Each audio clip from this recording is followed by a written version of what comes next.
तो त्रिपाठी जी, ज्योतिष के विषय में हम बात करेंगे। ज्योतिषम चक्षुमुच्यते, ज्योतिष वेद भगवान की आंख है।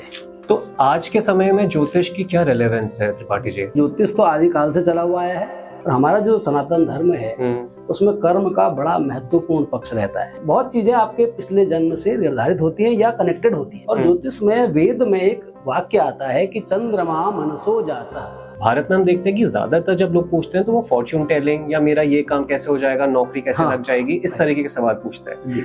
तो इतना व्यू पॉइंट का डिफरेंस क्यों है?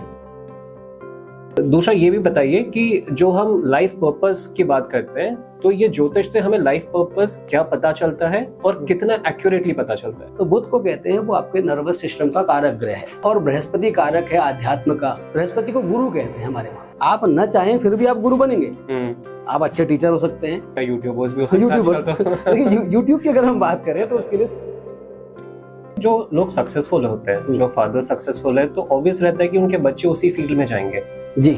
तो ये फिर इसमें ज्योतिष का क्या रोल रहता है? क्योंकि वो उनकी सराउंडिंग्स उस हिसाब से ऑलरेडी बन चुकी है कि somebody has to take over at some point of time। Definitely. तो इसमें ज्योतिष का क्या? बिल्कुल सही, आपने बहुत सही बात कही।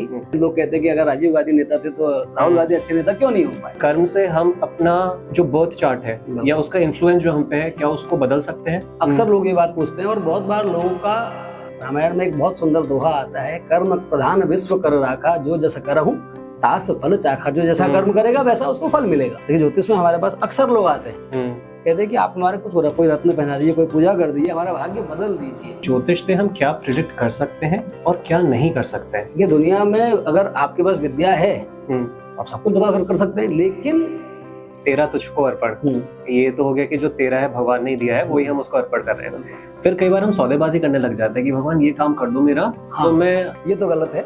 अभी आपने जैसे बताया कि चंद्रमा मन की स्थिति बताता है जी। तो इस दुनिया में बहुत ही कम लोग होंगे जिनने अपने मन पे काबू पाया है। बिल्कुल। तो क्या सबके ही उसमें चंद्रमा का ये दोष होगा? सबको नहीं होता, लेकिन ये पक्की बात है जिसकी कुंडली में तो मानसिक स्वास्थ्य को ठीक करने के लिए हर रोज थोड़ा सा आध्यात्मिक होना, थोड़ा सा पूजा पाठ करना या हम कहें मेडिटेशन करना जरूरी है। हमारे वहाँ कहते हैं कि भगवान रामचंद्र जो थे मर्यादा पुरुषोत्तम थे, तो इसलिए उनकी कुंडली को हम विशेष आदर्श मानते हैं। हमारी कुंडली हमारे पिछले जन्म के कर्मों का लेखा जोखा है। अच्छा, दोष में कुछ दोष हैं जिसको हम ज्यादातर सुनते हैं, जैसे कि एक मांगलिक दोष होता है। 70 से 80% कुंडलियों को मंगल दोष होता है।